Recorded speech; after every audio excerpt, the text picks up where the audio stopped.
Hoje nós estamos falando sobre os 8 acontecimentos da pandemia que apontam para a volta de Jesus. Os 8 acontecimentos que já estão vigentes no nosso momento, que vão apontar, segundo as Escrituras, para a volta de Jesus e para o fim do mundo.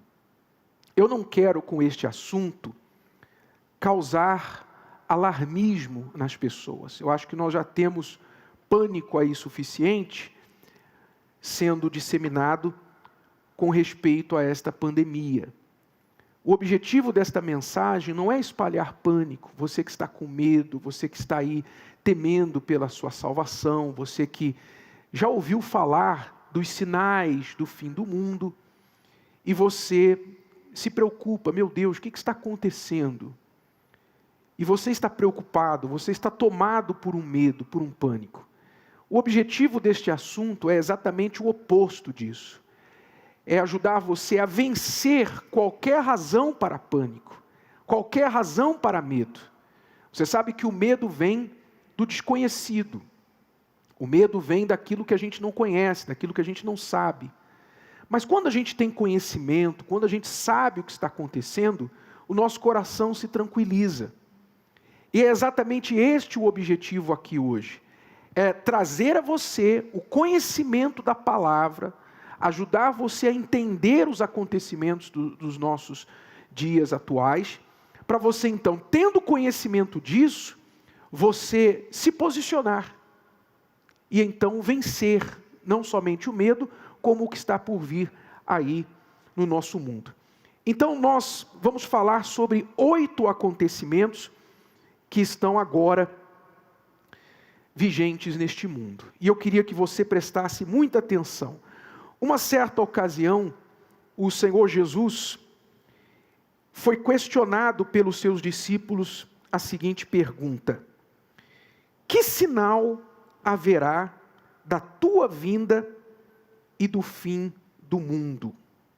Perguntaram os discípulos a Jesus.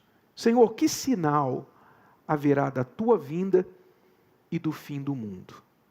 Você pode ver isso em Mateus 24 e versículo 3. Nós sabemos que a vinda do Senhor Jesus, ela acontecerá em partes. A vinda de Jesus se dará em partes, em fases.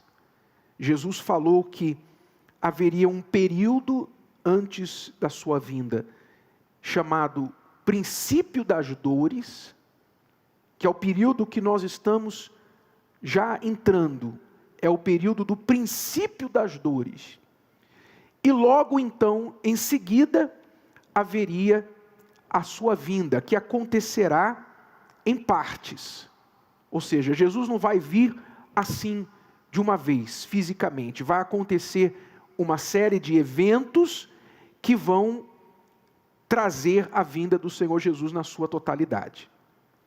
Então, essa vinda será em partes. E nós vemos na palavra de Deus que nós estamos agora no princípio de dores, dando início ao princípio de dores, que depois será seguido do arrebatamento, que será o evento que vai culminar com a retirada da igreja, a retirada dos cristãos, a retirada daqueles que são fiéis a Deus, dos salvos, que ele vai poupar do que vai acontecer após o arrebatamento, conhecido como o período, os 7 anos da grande tribulação. Os 7 anos da grande tribulação. Esses 7 anos não são conhecidos como a grande tribulação por acaso. Se você pensa que o nosso mundo está agora passando por algum tipo de tribulação, você não tem ideia do que tribulação realmente é. Nós não vamos entrar agora na questão desse período, mas resta dizer que o que a gente está vendo é uma faísca perto do incêndio generalizado que vai acontecer nesta terra. Então, com a chegada desta grande tribulação, o mundo, como você pode imaginar, estará em polvorosa. Vamos imaginar a escala do que está acontecendo agora, multiplicado muitas vezes, 10, 100 vezes mais. Hoje já existe um clamor, já existe um pânico, um medo que está tomando conta das pessoas. Os governantes não sabem o que vai acontecer. Estão prevendo aí a quebra da economia se as coisas não mudarem em pouco tempo. E coisas piores do que o coronavírus, então, acontecerão se a economia do país e do mundo quebrar. Então, o que vai acontecer nessa primeira fase da vinda do Senhor Jesus é que o mundo vai clamar por um Salvador, por um líder mundial que vai colocar algum tipo de ordem, trazer algum tipo de paz, de esperança para a terra. Esse líder mundial, na Bíblia, é conhecido como o Anticristo. Esse nome Anticristo não significa alguém que vai ser diabólico na aparência. Pelo contrário, ele vai ser totalmente anticristo, ante o que é Deus, mas o seu principal objetivo será enganar as pessoas com a aparência de paz, a aparência de Messias, de Salvador para a humanidade. Então, para que este líder mundial se manifeste, será necessário que o palco esteja arrumado. Ou seja, que as pessoas de todas as nações, que todas as nações estejam querendo essa liderança. Então nós vamos entender aqui, agora, nestes 8 sinais, como que os acontecimentos desta atual pandemia já apontam, indicam que este palco para a manifestação deste anticristo, a manifestação deste grande líder mundial, venha e todo mundo queira que ele tome o controle, tome as rédeas da situação. Então, recapitulando, Jesus está às portas, mas antes que ele se manifeste, a sua igreja vai ser retirada, o mundo entrará num período de grande tribulação por 7 anos, mas no início dos 7 anos, este grande líder vai se manifestar como salvador, não da pátria, mas do mundo. Então o mundo vai querer que este líder assuma as rédeas e o controle da humanidade. Então nós vamos ver aqui 8 sinais que indicam que isso já está sendo preparado. O palco para esse cenário já está sendo preparado. E são 8 sinais que nós estamos vendo acontecer agora no nosso mundo. Vamos ao primeiro sinal do que está acontecendo. Primeiro, é o mais óbvio de todos. O Senhor Jesus disse que no final dos tempos, um dos sinais seria que haveria pestes, ênfase aqui em vários lugares. Pestes em vários lugares, ou seja, é o que está escrito. Se levantará nação contra nação e reino contra reino.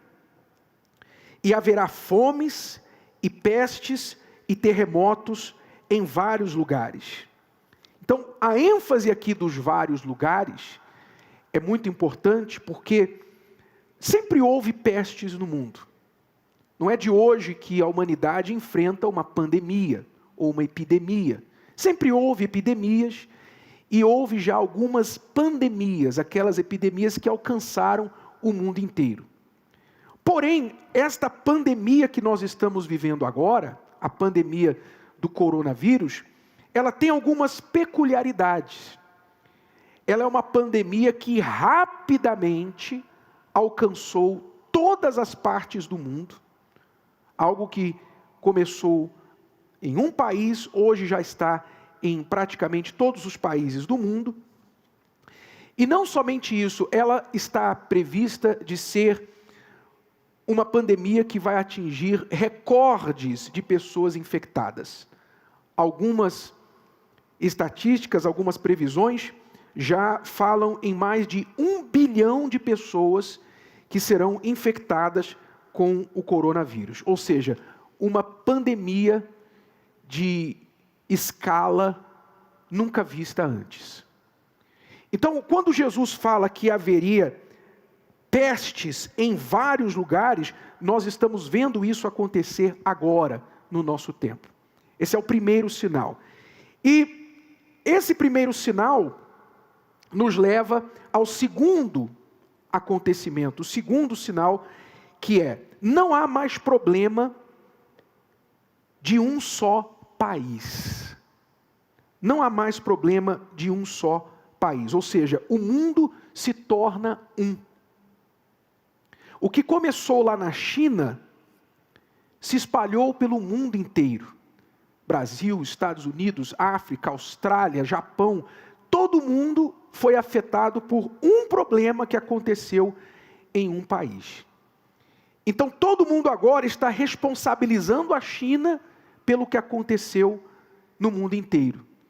Não se surpreenda se passada essa epidemia, passada essa pandemia, o pior dela, comecem a surgir leis, comecem a surgir ações, iniciativas nas Nações Unidas para controlar os países de uma forma que não havia antes.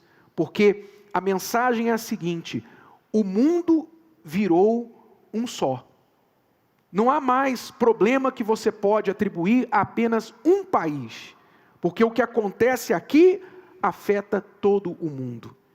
Então essa mensagem de globalismo, essa mensagem de que todos são um, de que a terra é a nossa mãe, e todos têm que responder a uma terra, a um planeta, que é uma mensagem altamente atraente, e as pessoas gostam, acha-se muitos seguidores e propagadores dela, é a mensagem que vai se fortalecer ainda mais após essa pandemia que nós estamos vendo. Aliás, recentemente aqui no Brasil, nós tivemos uma situação envolvendo as queimadas da Amazônia, e o presidente da França fez a seguinte declaração. Ele disse que ele queria discutir o status internacional da Amazônia. Ou seja, ele queria reivindicar a Amazônia como um território internacional, infringindo assim na soberania do Brasil. Isso aí deu polêmica não faz muito tempo, apenas alguns meses. O próprio Vaticano, recentemente, também nessa mesma onda, declarou uma equipe especificamente dedicada ao tema da Amazônia, querendo novamente fortalecer a mensagem de internacionalizar essa área do nosso país. Quer dizer, você vê, isso são apenas alguns exemplos que mostram que o movimento que existe no mundo hoje é para que o mundo se torne um só, que as nações estejam todas subjugadas a um poder internacional que estará sobre todas elas. Então, não haverá mais problema de um só país. O problema de um será o problema de todos. O que diz o texto sagrado sobre isso? Veja aí, Apocalipse 13 e versículo 7. Diz que o anticristo receberia poder, foi-lhe dado poder sobre todas as famílias e línguas e nações. É isso que vai acontecer no governo do anticristo. Ele receberá um poder que vai se sobrepor à soberania de cada país. E o que está acontecendo hoje com a pandemia do coronavírus prepara o cenário para esta liderança mundial. Vamos ao terceiro acontecimento. O direito coletivo supera o individual. Ou seja, o direito de um grupo, o direito de todos ou de alguns grupos supera o direito do indivíduo, da pessoa. Veja o que está acontecendo agora. Em nome de proteger a saúde das pessoas, né, que é o principal argumento por trás das medidas, das quarentenas, dos confinamentos, de fechar tudo, de fechar o comércio, as pessoas ficarem em casa, etc., de parar tudo. Qual é o principal argumento por trás disso? O principal argumento é: nós temos de salvaguardar a saúde de todos. Então, você precisa sacrificar a sua vida para a saúde de todo o país, de toda a humanidade. Isso, novamente, você percebe que todos esses acontecimentos, quero fazer um parêntese aqui, todos esses acontecimentos que eu estou citando, têm um grande apelo e um grande atrativo às pessoas. Porque quem é que vai combater a ideia de que nós temos de salvaguardar a saúde de todos? Ninguém vai combater isso. Quem vai dizer que a saúde não é importante? Não, ninguém vai dizer isso.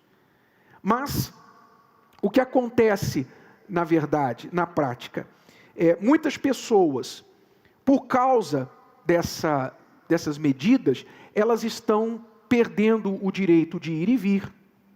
Elas não podem abrir seu comércio, não podem ir à igreja, não podem trabalhar, o empresário não pode exigir que o funcionário venha trabalhar, não pode nem mandar embora o funcionário. Quer dizer, por causa do coletivo, os direitos individuais vão sendo infringidos, vão sendo perdidos, vão ficando em segundo plano. Hoje, por exemplo, já lá em Israel e na China, eles estão usando a tecnologia de rastrear a localização das pessoas por meio do celular delas.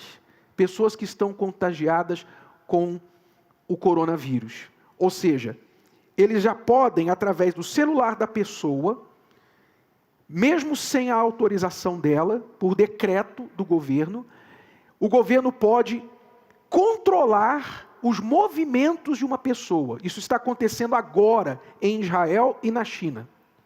Está acontecendo agora, você pode pesquisar sobre isso e ver que isso é um fato.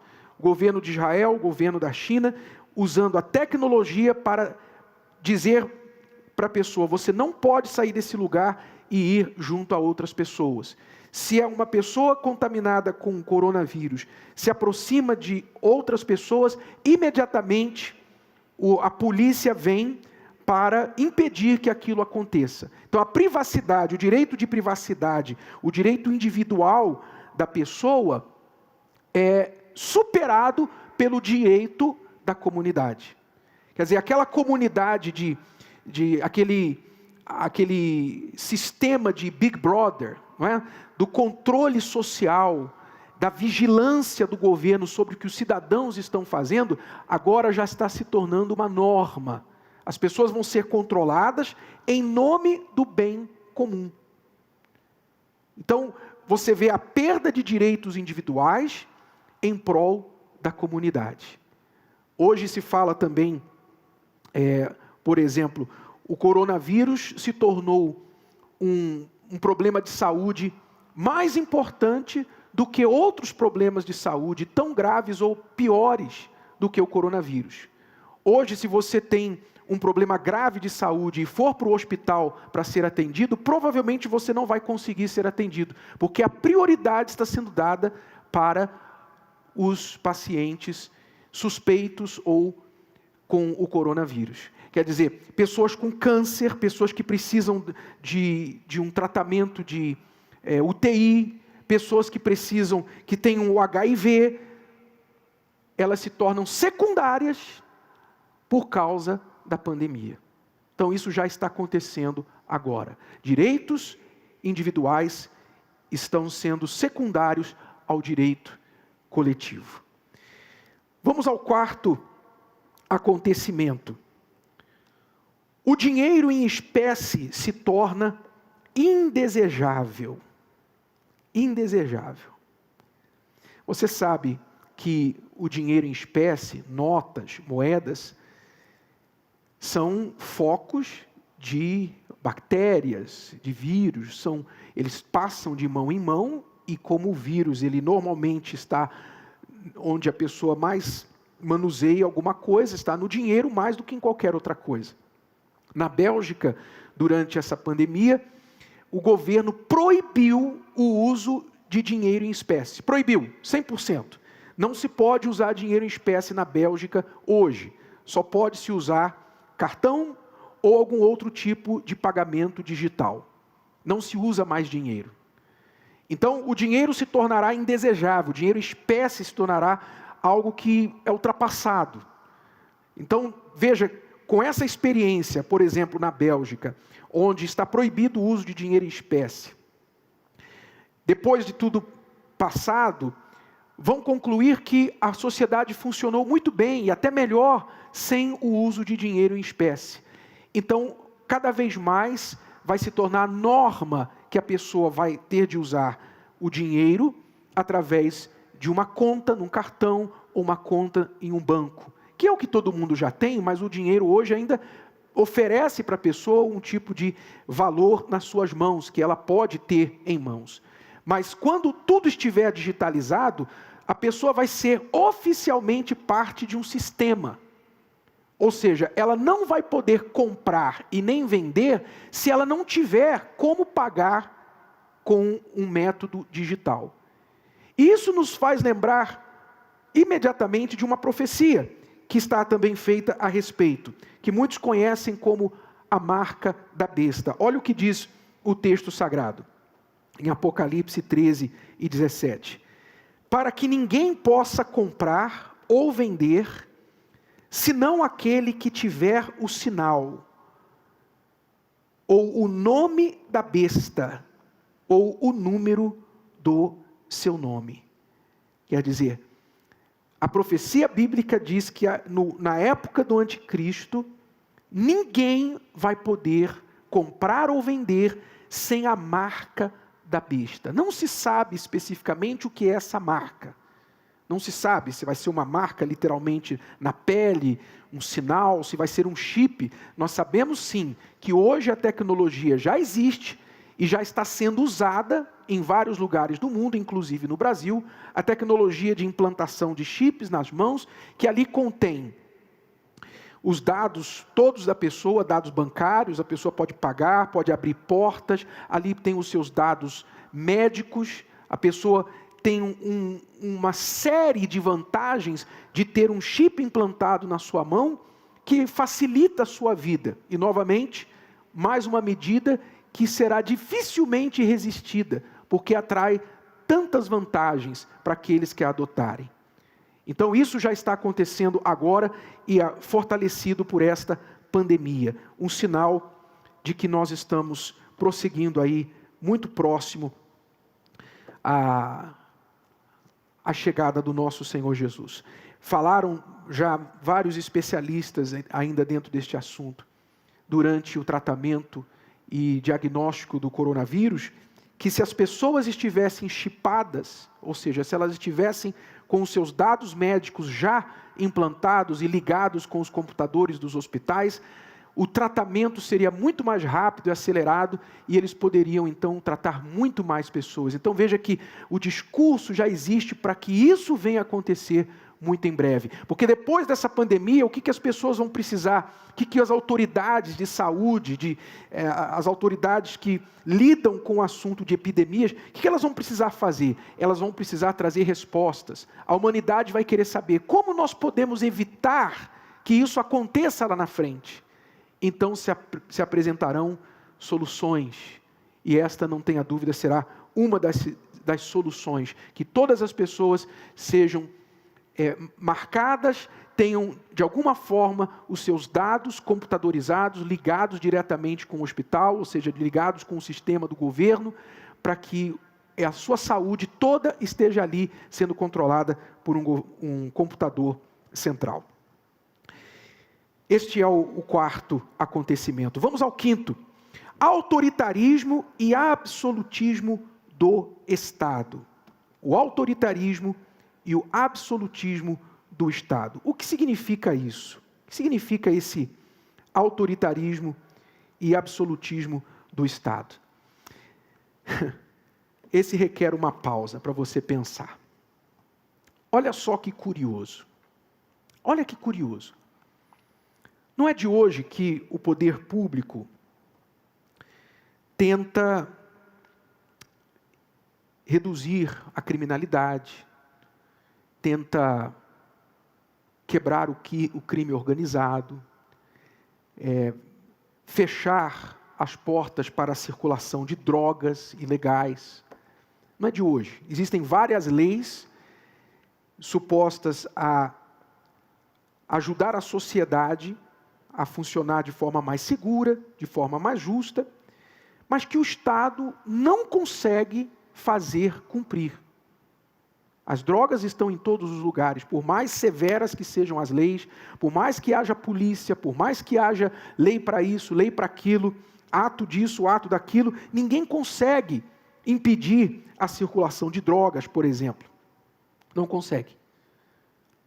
Com todo o aparato do Estado, isso eles não conseguem realizar. Não conseguem, por exemplo, com todo o aparato do Estado, melhorar o nosso sistema de saúde, aparelhar os nossos hospitais para dar uma condição melhor de atendimento ao público. Mas, de repente, da noite para o dia, praticamente, o que nós estamos vendo no nosso país? Da noite para o dia, esse poder, o mesmo Estado, que não consegue nem minimizar o problema das drogas, o mesmo Estado que não consegue desfazer a Cracolândia, o mesmo Estado que reclama do poder de polícia, do número de policiais que estão à disposição da população, da noite para o dia, esse Estado fecha tudo, esse Estado arruma da noite para o dia 300, 400 bilhões para injetar na economia, por causa do coronavírus, e consegue fechar todo mundo em casa. Não é estranho isso? Não é estranho que, de repente, o Estado se torna o Deus, digamos assim, da sociedade? Não para o bem, necessariamente, não para o bem. Não estou questionando que certas medidas não sejam importantes, certas medidas não sejam para o bem, mas de uma forma absolutista, de uma forma autoritária. Por exemplo, você está me assistindo agora através de um culto online, porque em vários lugares do país as igrejas foram determinadas que fossem fechadas. Apesar de todas as precauções, apesar de todos os cuidados serem observados, mas um decreto que outrora nunca se pensou que um dia aconteceria. De repente, a igreja fecha. De repente, as pessoas estão em casa impedidas de ir e vir. Então, isso mostra que o sistema do Estado, onde o Estado está acima de todos, só não está acima do mal, esse sistema já aponta para o sistema que estará à disposição do anticristo quando ele se manifestar. O anticristo, ele usará o poder do Estado para controlar as pessoas. O Estado se tornará aliado com a ciência, ele tomará o lugar de Deus. As pessoas vão voltar-se para o Estado e para a ciência, para tudo o que elas precisarem, para todos os seus problemas, buscando as soluções de tudo aquilo que elas estiverem enfrentando. Então você vê um fortalecimento do Estado de uma forma um tanto estranha, um tanto exagerada, tirando das pessoas direitos e colocando situações que nós nunca imaginávamos que iriam acontecer. Nós vemos na palavra de Deus sobre isso, em Apocalipse capítulo 13, o seguinte: que o dragão, que é o diabo, deu ao anticristo, esse líder mundial, o seu poder e o seu trono, e grande poderio.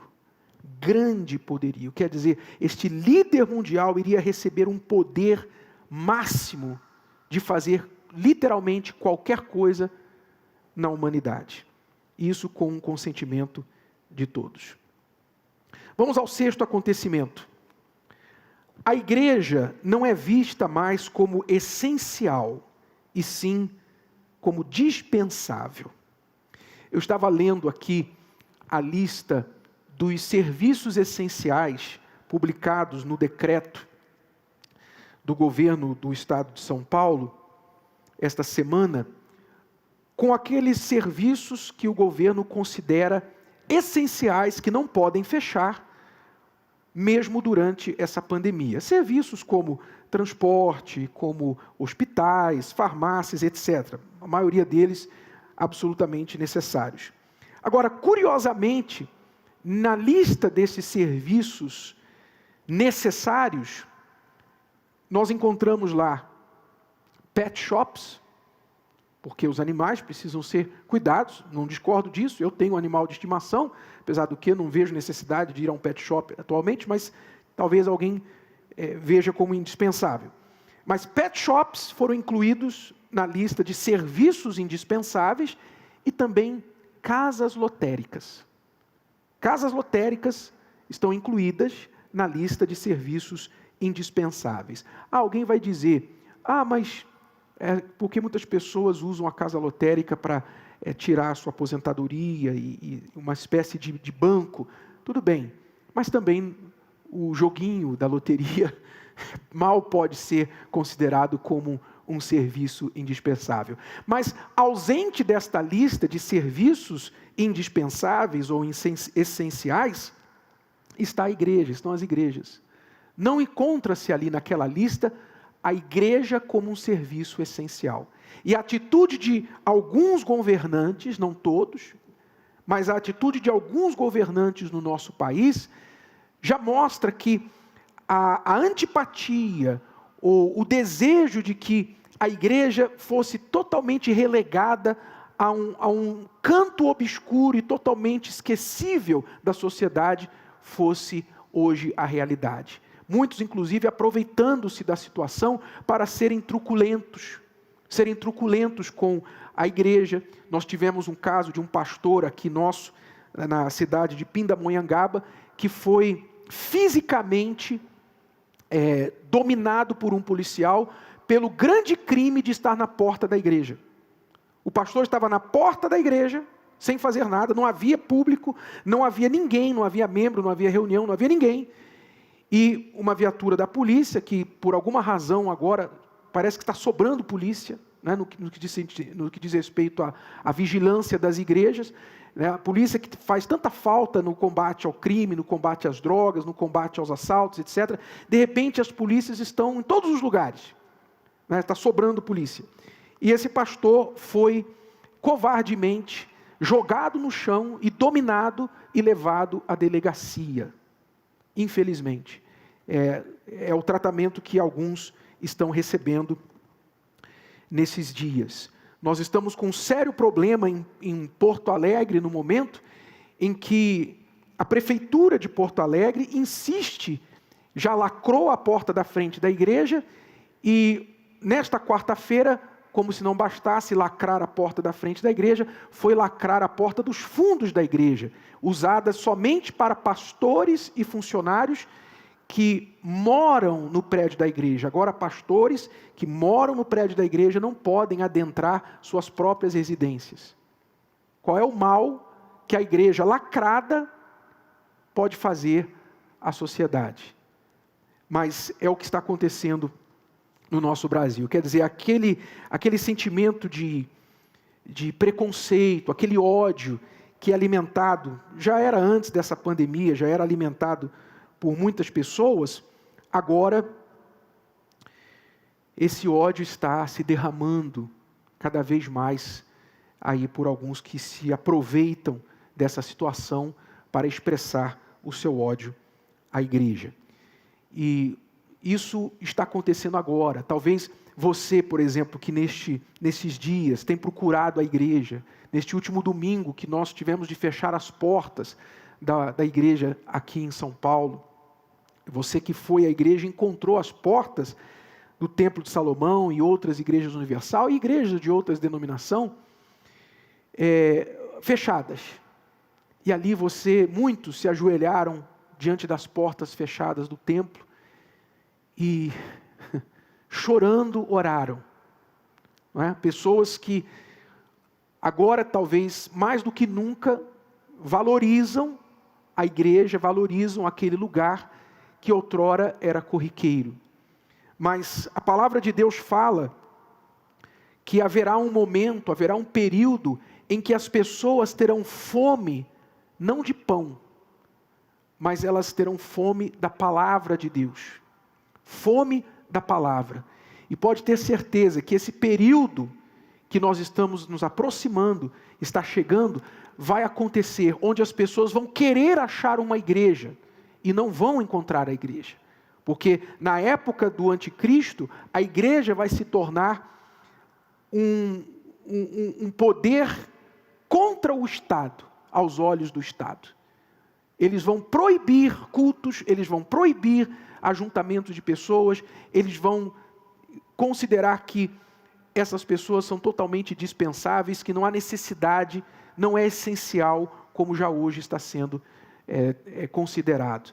A palavra de Deus fala sobre isso, no livro de Apocalipse, capítulo 13, que esse líder mundial faria uma imagem de si mesmo, e fizesse que fossem mortos todos os que não adorassem a imagem da besta. Todos os que não adorassem a imagem da besta. Ou seja, a única adoração que o anticristo vai aceitar vai ser a ele mesmo. Só ele poderá ser considerado como salvador das pessoas. Então, eu falo com você que talvez está afastado da igreja, você que tem aí uma Bíblia na sua casa, mas você nunca valorizou a Bíblia, você que foi convidado tantas vezes para ir à igreja e você desprezou, não, agora estou sem tempo, estou trabalhando, etc. Que você desse um pouquinho mais de valor, de importância à casa de Deus, à palavra de Deus e ao Espírito Santo. Porque os dias vão chegar, e muito em breve, em que nem igreja, nem a palavra de Deus será mais permitida, e nem o Espírito Santo estará mais na terra, para aqueles que vão ficar para trás, que não irão na primeira ressurreição, que é o arrebatamento. O sétimo acontecimento que essa pandemia traz à tona é a mídia controla o público pelo emocional acima ou às custas do racional. O que nós estamos vendo hoje na sociedade? Pessoas com medo, pessoas em pânico, comprando, enchendo carrinhos de comida para estocar como se elas não pudessem mais comprar nada por 3 meses, 6 meses. Pessoas aterrorizadas em suas casas, tudo alimentado pelas notícias, pela mídia que toca o terror nas pessoas sobre esta pandemia. E não somente isso, mas qualquer pessoa que expresse uma opinião contrária ao que a mídia, na sua maioria, expressa, que é que tem que fechar, que vão morrer milhões de pessoas, e algumas pessoas dizendo aí que vão morrer milhões, e que se você não ficar em casa vai morrer, e isso e aquilo. Todo esse terror que está sendo tocado, se você tem um outro ponto de vista, como muitas pessoas, incluindo médicos, incluindo especialistas, muitas pessoas têm uma opinião contrária, que é importante sim que haja cuidados, que hajam precauções, que as pessoas em grupo de risco sejam isoladas, sejam cuidadas, que cada família cuide dos seus familiares, dos seus idosos, ainda que estas medidas são justificáveis, mas não há razão para pânico. Porque nós não estamos diante de uma pandemia que vai matar milhões de pessoas. Não, nós temos aí problemas muito piores do que essa pandemia, que não recebem uma linha de notícia na mídia. Não recebe uma linha. É criminalidade, é HIV, é câncer, é problema do coração, não recebem uma linha. Mas a mídia, por alguma razão, que você talvez não questionou, não tem pensado até aqui, por alguma razão está fazendo dessa pandemia algo assustador, muito pior do que os fatos mostram que ela realmente é. Se você voltar 10, 11 anos no tempo, 2009, quando a pandemia do H1N1, a flu das aves, né, do frango, a gripe do frango, estava pegando aí o mundo, a mídia não fez tanto alarde como você está vendo agora. Havia precaução, havia aquele direcionamento, etc., mas não havia o que está havendo agora. Mas se você olhar a diferença entre 2009 e 2020, você vai ver que a mídia, que sempre foi inclinada para a esquerda, sempre andou junto com a esquerda, ela estava debaixo de um governo de esquerda. E eu não estou falando isso aqui em defesa de governo de direita, em defesa de presidente A, B ou C. Eu estou falando aqui de um fato, que a mídia, que normalmente é inclinada para a esquerda, quando debaixo de um governo de esquerda, não só no Brasil, mas nos Estados Unidos, na época era o presidente Obama, de esquerda, não fez tanto alarde como está fazendo agora.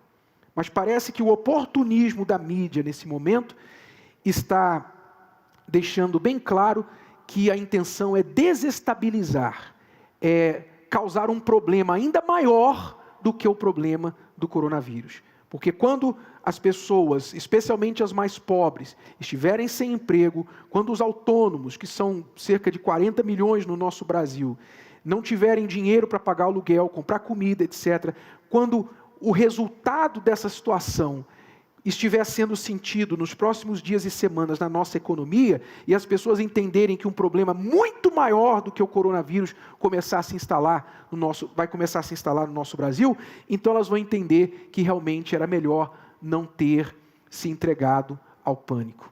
Mas parece que muitos governantes estão mais preocupados com fazer política e votos do que enfrentar os fatos. Quer dizer, a mídia controla o público pelo emocional acima do racional. Quer dizer, as pessoas são levadas ao pânico, que é um sentimento, que é uma emoção, ao invés de serem levadas a atitudes mais racionais.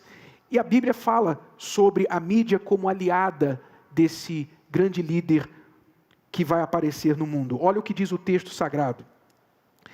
Que esse líder foi-lhe dado uma boca para proferir grandes coisas e blasfêmias. Ou seja, você pode imaginar que será impossível alguém liderar mundialmente sem o apoio da mídia.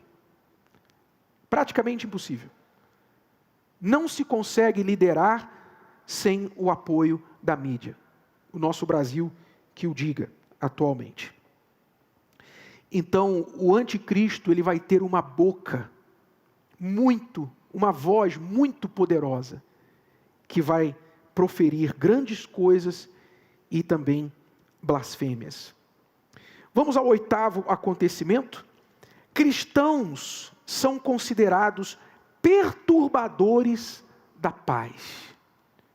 Perturbadores da paz. Ou seja, tudo que eu estou falando aqui, eu não ficarei surpreso se o que eu estou falando vai ser tirado de contexto, ou vai ser usado contra mim, contra a Universal, contra os evangélicos de forma geral, amanhã, adivinha onde? Nas mídias, nas redes sociais, como alguém que está querendo causar problemas. O Senhor Jesus disse assim na sua palavra, sobre os cristãos: então vos hão de entregar para serdes atormentados, e vos matarão, e sereis odiados de todas as nações por causa do meu nome. Ou seja, este tratamento com os cristãos, e eu refiro aqui aos cristãos verdadeiros, eu estou falando de cristão raiz, eu não estou falando de cristão Nutella. Eu não estou falando de cristão social. O cristão Nutella, o cristão social, é aquele cristão que está de acordo com todos os outros acontecimentos que eu falei aqui, todos os 7 acontecimentos anteriores. Ele está de acordo com tudo, ele está mais do lado de lá do que do lado de cá. Ele está mais de acordo com a agenda do anticristo do que com a palavra de Deus. Então eu não me refiro a esses cristãos nominais, cristãos de nome. Eu me refiro ao cristão raiz, que é o cristão que está realmente baseado na palavra de Deus e preocupado mais com a verdade, com a palavra de Deus, do que com agradar as outras pessoas. Estes cristãos serão considerados perturbadores da paz. Vão ser considerados inimigos e vão ser linchados nas redes sociais, como já acontece, linchados, criticados, atacados, considerados retrógrados, vão ser considerados pessoas que não têm instrução, pessoas que são gananciosas, que só pensam no bem delas, não pensam no todo, aquela mensagem do direito de todos, o direito coletivo, etc, etc. Então, isso já está acontecendo agora. E com esta pandemia, ainda mais. Muitas de nossas igrejas, não está havendo culto e daqui a pouquinho chega uma viatura de polícia. Sabe por quê? Porque um vizinho ligou. Um vizinho que achou que a gente estava fazendo alguma coisa, ligou e a polícia veio. E como eu falei, como está sobrando polícia, a polícia está vindo rapidinho para ver a atividade das nossas igrejas.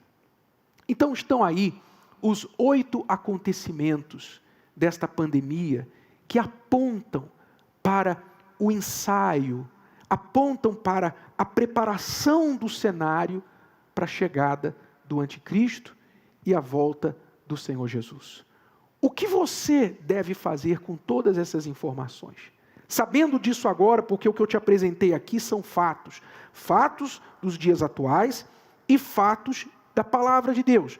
Fatos bíblicos, profecias bíblicas que estão se encaixando com os acontecimentos atuais. O que você deve fazer com essa informação? Não adianta você saber disso. Você tem que saber o seguinte: os dias estão chegando ao fim, como Jesus profetizou, como ele respondeu à pergunta dos apóstolos lá atrás. Mas ele não quer que você seja pego de surpresa. Por isso ele deixou tudo isso aqui, na palavra de Deus. Ele deixou tudo escrito, tudo pré-avisado, para que aqueles que têm ouvidos para ouvir, que têm prudência, ouçam e entendam, e venham se precaver, venham se guardar, para que não sejam pegos de surpresa. O que Jesus quer, na verdade, é te poupar de tudo que está por vir nesse mundo. E por isso, ele fala também no Apocalipse estas palavras. Ele diz assim: eis que estou à porta e bato. E se alguém ouvir a minha voz e abrir a porta, entrarei em sua casa, e com ele cearei, e ele comigo. Então, olha só. Jesus disse que ele está à porta.